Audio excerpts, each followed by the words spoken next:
He's a former Trump surrogate and Boston Ward 20 Republican chairman. He also has a million other jobs. You'll see him sometimes in the Boston Herald, but this is a guy who does it all. Lou Murray, thank you so much for joining the Grace Curley Show. Is this the Duchess? This is the Duchess of the AM airwaves. It's so great to be with you today, Grace. Lou, thanks for calling me. No, thank you so much. My first question, which I know you've been getting asked a lot, is what is going on right now with impeachment? What are your predictions? Do you think Mitch McConnell is really going to let this go on 100 days later? And what's the motive there? Well, impeachment is an inherently political act. And right now we're seeing an inherently political act of retribution on Donald Trump. You know, in the early days of the Christian church, when someone strayed from the tenets of the faith, they were declared anathema and cast out from the community. And that's really what you're seeing in Washington, D.C.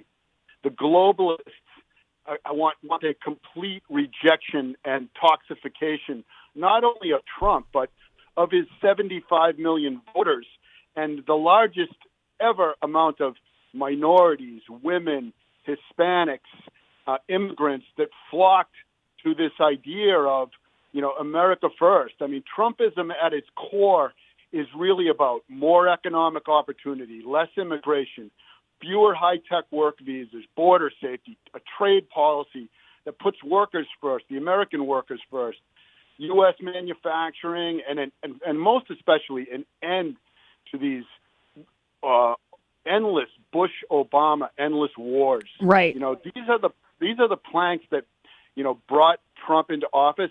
That he won in his second election, and that these planks are the future of the GOP.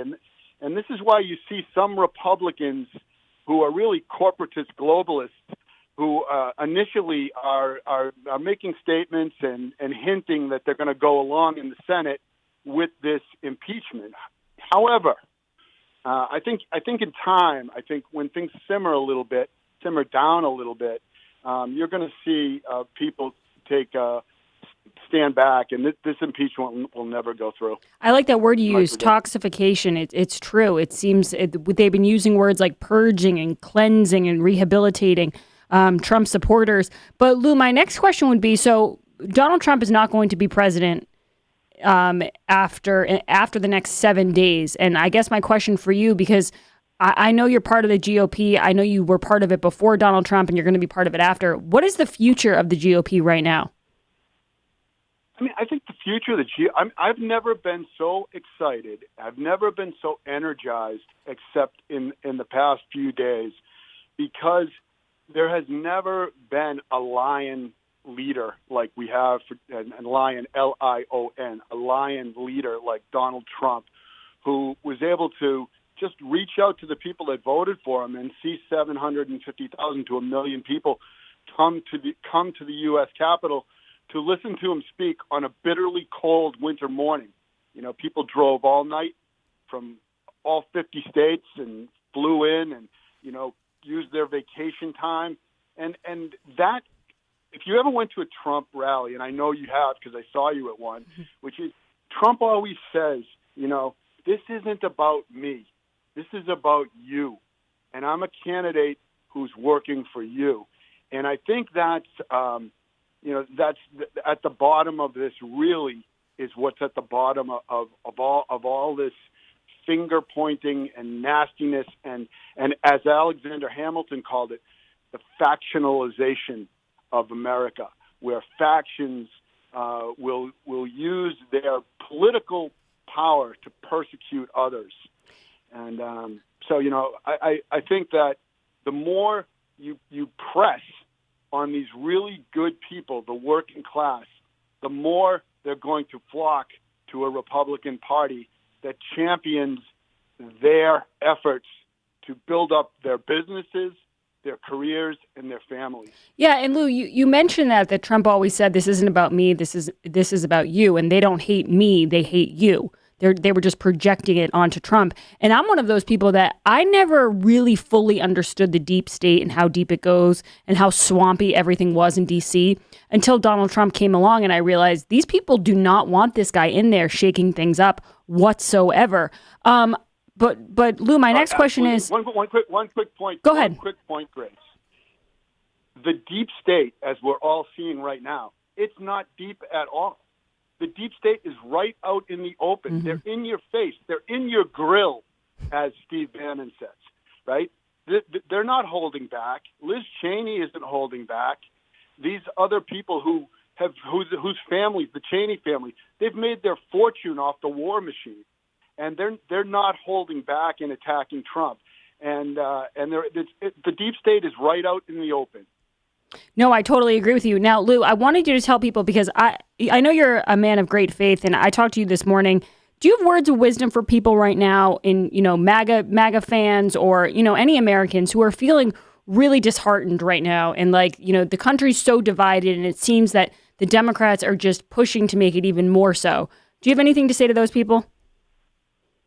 Oh, thank you, Grace, for acknowledging, my Catholicism. I think you have to go on a little riot diet, turn off the TV for, watch for 1 hour a day. Of course, you got to listen to a little bit of Grace and a little bit of Howie. You can't skip that. That right. Wouldn't be complete without a little bit of that. But limit your media intake.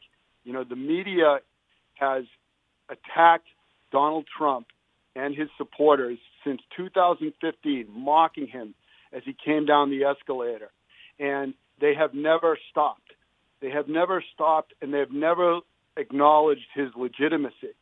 So now we have to look at what the real purpose of everything that is going on. And I talk about the toxification of Trump and Trumpism and his voters. But 75 million people, it's pretty hard to erase 75 million voters. But I do think that what we have to do when we do talk in public, and when we are talking amongst our friends, and when we are talking with people that will listen to reason, we have to be like Jim Jordan, and we have to look at the reality here. And that the reality here is this is an inherently political act of retribution, and it's meant to take the vote, the theft of the vote, out of the consciousness of the people.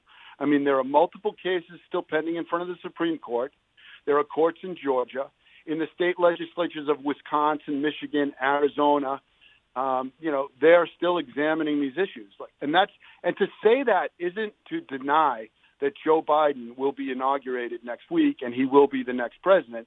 But the questions of election fraud have not been resolved. And Lou, there seems to be this rush to take everything and any sort of analysis like yours and say, well, we're lumping you in now with the violence. And when really it's not the same thing. It's the two can separately exist. You can question things like Jim Jordan does without being called, an extremist. Absolutely. And Grace, that's a beautiful point, Grace, because the average everyday person, when they're sitting down across from their spouse at the kitchen table at the end of the day, they can have pensive discussions about what really happened. And those discussions aren't going to cease. And, I think that the Democrats are doing a terrible disservice to the country. Jonathan Curley has come up with a great, he's a great language, but he's calling this a snap impeachment. And it's a disaster for the nation because of the political nature of removing a president, it must be done with caution and deliberation. And what this is coming off as is a giant persecution.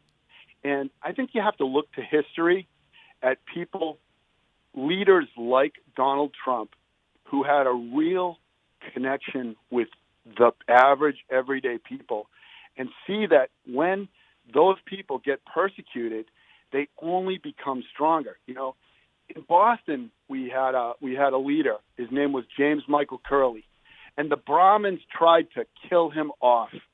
They tried to kill him off by by charging him with federal crimes and convicting him of taking a civil service exam for a friend. And the only thing that happened was Curley became stronger. And I'm working on a piece right now where I call Donald Trump the Rascal King, and borrow that moniker that we all know about James Michael Curley. But I think of another leader that Trump often gets compared to, and it's not Teddy Roosevelt, but he would be in the same category. It's Winston Churchill. And Winston Churchill was, he was a guy like Trump.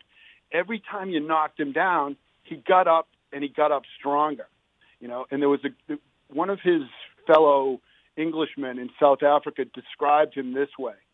He said, Winston is like a strong wire that's stretched, always springs back. He prospers under attack, enmity, and disparagement. He lives on excitement. The more he scents frustration, the more he has to fight for. The greater the obstacles, the greater the triumph. And I think Donald Trump is going to eventually stand in the well of the Senate and say, it is an honor to be impeached by this group of corporatist puppets in the House of Representatives. Wow, Lou, I'm gonna. Oh, go ahead. Finish off your thought right there.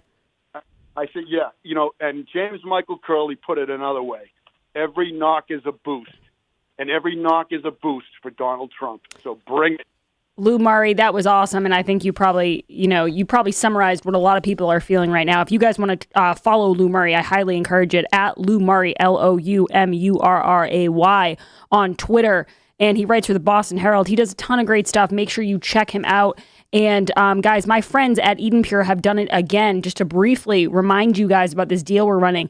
I'm holding the Eden Pure Thunderstorm in my hand. It is so light. It is so small. And starting today, you can get the Thunderstorm air purifier at the lowest price offered to my listeners. With code word GRACE, the Thunderstorm is available for under $90 and shipping is free. This New Year sale is for 1 week only or while supplies last. So the supplies have lasted this long, but I have a feeling this isn't going to go much further. So the Thunderstorm is a small device. You can plug it into any wall. This is what I love about it because I have a small house. So I don't need, I don't need a huge air purifier. I don't need a huge humidifier or anything like that. All I need is a small little one. And the thing is, if I decide that I want it in a different room, it's like a phone charger. You just grab it and you stick it in the outlet and you're all set. And I like how quiet it is because, people probably don't know this, but we are at a job where our ears are bombarded all day long, whether it's listening to the product that we're putting out or it's listening to speeches. We all have headphones on. So when you get home, you just want the quiet. You don't want the loud noises. And the Thunderstorm makes no noise. It's fantastic. You're absolutely right. And this Thunderstorm also purifies the air from any odor, whether it be pet odor, kitchen smells, tobacco, or that damp smell you have in your basement that's really hard to shake. Guys, make sure you check it out. The Thunderstorm doesn't take up floor space, and like Jared said, it's very quiet. Take advantage of this 1 week only sale and experience for yourself what all the listeners, Howie, Jared, and advertisers are raving about. Go to EdenPure.com and put in code word GRACE. That's EdenPure.com, code word GRACE. Shipping is free. Guys, I'm going to take your calls on the other side. I know everyone is very opinionated about what's happening right now in D.C. and in the swampy swamp. So 844-500-4242. Call in. We'll get you on the other side. This is The Grace Curley Show. You're listening to The Grace Curley Show.